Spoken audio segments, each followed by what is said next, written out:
PreCalc. We are moving on to section 2.4 of our notes. It's the 2.4 day 1 notes. We're going to be talking about rates of change and tangent lines. All right, we're going to be talking about some things that are kind of similar to average rate of change and instantaneous speed, which we talked about at the beginning of chapter 2. I think it was in 2.1 that we talked about instantaneous speed versus the average speed. All right, so average rate of change or average speed, remember that's going to be the same thing as the slope between 2 points because it was rate of change, and it's going to actually be the same thing as the slope of a secant line. All right, so what's going to happen is you're going to have some kind of a curve representing some kind of motion, and the secant line, all right, so if you're trying to find out, let's say, the average speed between like this point and this point of time. So maybe this is t equals 10 seconds into the launch of a rocket versus, 30 seconds in. If we want to find out what the rate of change is, we can do that by finding the slope of the secant line. A secant line, if you recall, is a line that intersects another curve in exactly 2 locations. So finding the rate of change between these 2 points, instead of following the curve, we can just find the slope of the secant line. And so that's essentially what we're doing here. Things you need to remember that we had talked about is, remember we had the f of t plus h minus f of t all over h. All right, t, remember, was the original time, how long it took, and then h was the elapsed time.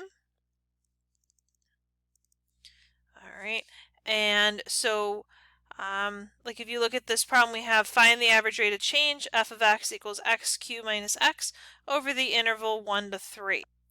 So you can think of this as basically like if we were talking about a rocket that's launching and we're trying to find out the average speed between the first second of it taking off and the third second of it's taking off. So we're finding out the rate of change. So t, is the original time. So the original time for this guy, t, would be equal to 1. All right, and the elapsed time, so from 1 second into the launch to 3 seconds into the launch, our elapsed time would be 2 seconds. And then essentially what you're going to do is you just plug this in. You're doing f of 1 plus 2 minus f of 1 all over h. And h is the elapsed time, which is 2. All right. Another way of thinking that is f of 3 minus f of 1 all over 2. Okay, so we're essentially doing average speed like we did before. So when you do this problem, the average rate of change is the same thing as the speed, or what we did up here. You're going to be doing f of 3 minus f of 1 all over 3 minus 1. So if you want to think of it as just a regular slope formula, you don't even have to use this up here. You could. You're doing the change in y over the change in x. F of 3 minus f of 1 over 3 minus 1. You get the same thing, whether you think of it one way or the other. F of 3, we can plug it in. You're going to get 3 cubed minus 3 minus f of 1, so 1 cubed minus 1, all over 3 minus 1, 2. All right, in the numerator, you're going to get 24 minus 0 all over 2, so you're going to get 12. All right, so the average rate of change over that interval would be 12. Instantaneous rate of change. Remember, that's the same thing as the instantaneous speed. We talked about that before. Instantaneous speed, or the instantaneous rate of change, is where you're finding the rate or the slope at a specific point in time. So it's not going to be like a range like this. It's going to be at this exact moment, what was the speed of the rocket or whatever we're talking about. That's going to be the same thing as the rate or the slope at one point in time, and it's equal to the slope of the tangent line. So no longer secant, but tangent line to the point. So like if we're talking about, I don't know, something like this, and we want to know what the speed was here at this exact moment, All right, what we can do is it's the same thing as finding the slope of the tangent line. A tangent line is a line that only intersects in one location. All right, up here it's a secant line, 2 locations. This is a tangent line. So we're going to be essentially finding the slope of the tangent line to that specific point. This is the point of tangency right here. All right, and so we have this, we're going to be definitely using difference quotient. All right, and difference quotient, I'll write it down here in just a second. We're going to find the slope of the parabola y equals x squared at the point 2, 4. We're going to write the equation of the tangent line at that point. So eventually we're going to find the equation of that tangent line. All right, so we're going to find the slope. To find the slope, we're going to do the difference quotient. Remember, difference quotient, you find the limit as h approaches 0 of f of x plus h minus f of x all over h. Okay, and so what we're going to do is we're going to plug in our function y equals x squared. All right, so we're going to plug these guys into here. So f of x plus h means we replace the x with x plus h, so we'll have x plus h squared minus f of x is just x squared all over h. Okay, and again, we're still doing the limit.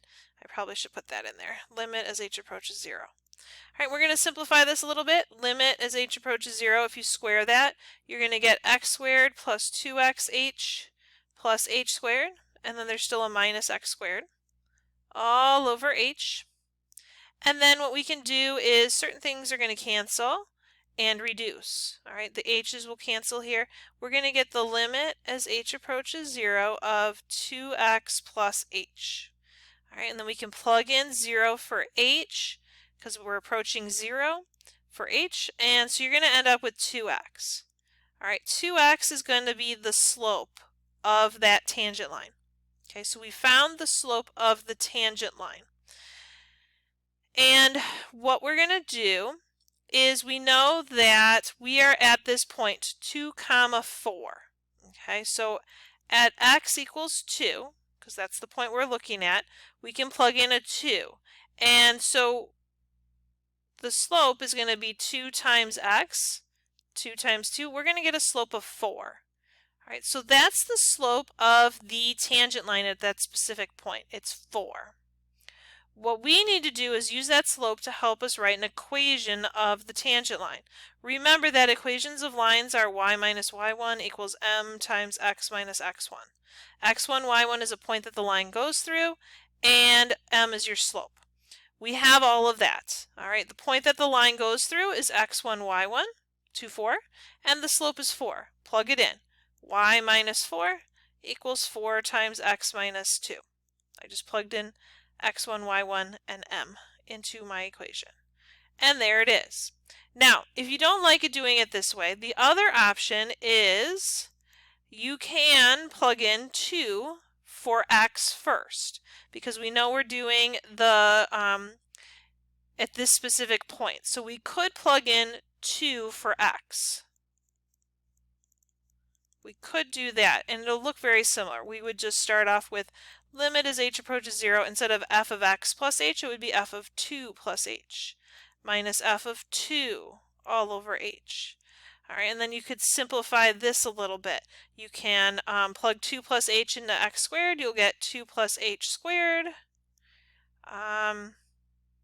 minus, plug the 2 in, you'll get 2 squared, all right, or 4, all over h. All right, and then you can simplify this a little bit. The limit as h approaches 0 of h squared plus 4h plus 4 minus 4 all over h. So the 4's are going to cancel, and the h will reduce some stuff at the bottom. You'll get h plus 4. H is approaching 0, so you can plug it right in. You're going to get 4. That is your slope, which we determined already. All right, but then you could go from there and write the equation of the line, the tangent line from there. Okay, so that's how those are going to work. Key ideas here. All right, the slope of a tangent line of y equals f of x at a point P of a comma f of a is going to equal the slope of a tangent line, which equals this. So you're always going to be doing that difference quotient and finding the limit of that stuff. Okay, let's try number 3. So for number 3, we have given f of x equals 1 over x, we're going to find a, the slope at x equals a, and the points on the curve where m equals negative 1/4. We are not going to do part C. So we've got to find the slope at x equals a. All right. Now you have an option. All right, you can kind of do what we did before here where we don't plug in a value for x right away, or you can plug in a value for x right away. Your choice. I'm going to make x equal to a. So what I'm going to do is I'm going to do the limit as h approaches 0 of, and I'm going to be doing this equation again, the f of x plus h minus f of x all over h. And I'm going to replace the x with an a because it's at x equals a. So limit as h approaches 0 of f of a plus h minus f of a all over h. And I'm going to plug those into that function there. So we're going to get the limit as h approaches 0, a plus h is going to go in place of x. So you get 1 all over a plus h minus f of a, so 1 over a, all over h. And we need to combine like terms and simplify this. So what I'm going to do is I'm going to multiply this by a over a and this by a plus h over a plus h so I can get a common denominator. I'm going to have the limit as h approaches 0 of a all over a times a plus h, all right, minus a plus h all over a times a plus h. And again, that whole thing's over h. So it's a lot of work here. We're going to combine the numerators together. We have the limit as h approaches 0 of a minus a plus h. All right, so you're going to have to distribute that negative. And when you do that, you're going to get minus a minus h all over the a times a plus h all over h. So we've got the limit as h approaches 0 of negative h, because the a's cancel, all over a times a plus h divided by h. All right, remember when you divide by something, it's the same thing as multiplying by the reciprocal. So those h's there are going to cancel. You get the limit as h approaches 0 of, there's still a negative though, so negative 1 all over a times a plus h. Okay, and we need to find the limit as h approaches 0. So then h is approaching 0, so you can replace that with a 0. And when you do that, you're going to get negative 1 all over a times a plus 0, or just a squared. All right, that is going to be the slope. All right, so that is the slope of your tangent line. And what we need to go and do from here is we're going to find the points on the curve where the slope is actually equal to negative 1/4. So we know that x is equal to a. All right. Our slope is negative 1/4, negative 1 over a squared. So I'm going to set negative 1 all over a squared equal to negative 1/4 because I want to set the slope equal to negative 1/4. And when I look at this, I end up with a squared equals 4, which means that a is going to be plus or minus 2. All right, so when a is positive 2 and when a is negative 2. Since x is equal to a, that means that when x is positive 2 and when x is negative 2, we will have a tangent line that has a slope of negative 1/4. We just need to find out what those y values are. Since we have the equation here at the top, it's 1 over x. So if it's 2, it's 1 over 2 and 1 all over negative 2. All right, and so those are going to be the 2 points where if you drew a tangent line to them, the tangent line would have a slope of negative 1/4. All right, and so that's it for number 3. We're skipping C. We will continue 4, 5, and 6 in the next video. Thanks.